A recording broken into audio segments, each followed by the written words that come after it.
एक बार सुमेरु पर्वत पर बैठे हुए ब्रह्मा जी के पास जाकर देवताओं ने उनसे अविनाशी तत्व बताने का अनुरोध किया। शिव जी की माया से मोहित ब्रह्मा जी उस तत्व को न जानते हुए भी इस प्रकार कहने लगे।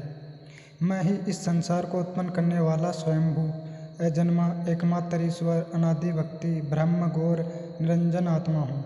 मैं ही प्रवृत्ति और निवृत्ति का मूलाधार सर्वलीन पूर्ण ब्रह्मा हूँ। ब्रह्मा जी के कहने पर मुनि मंडली में विद्यमान विष्णु जी ने उन्हें समझाते हुए कहा कि मेरी आज्ञा से तो तुम सृष्टि के रचयिता बने हो, मेरा अनादर करके तुम अपने प्रभुत्व की बात कैसे कर रहे हो।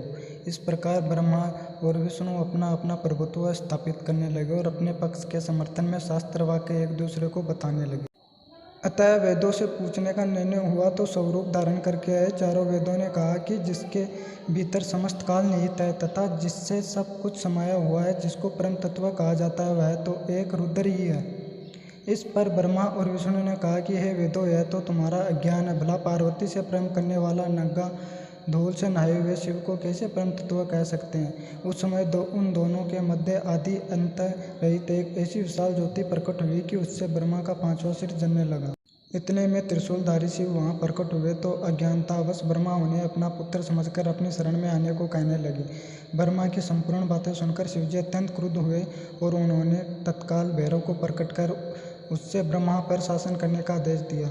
आज्ञा का पालन करते हुए भैरव ने अपनी बाईं अंगुली के नाखून से ब्रह्मा जी का पंचम सिर काट डाला। भयभीत ब्रह्मा शतरुद्री का पाठ करते हुए शिवजी के शरण हुए।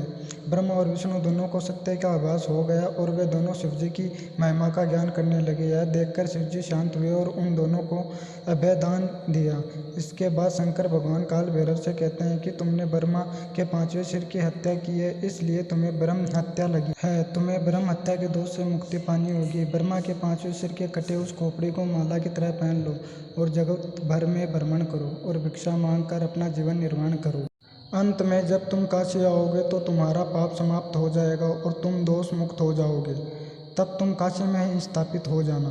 काल भैरव काल से परे हैं, वह शिव के युवा अवतार हैं और जो काम नगर पुलिस का होता है वह कार्य काल भैरव करते हैं।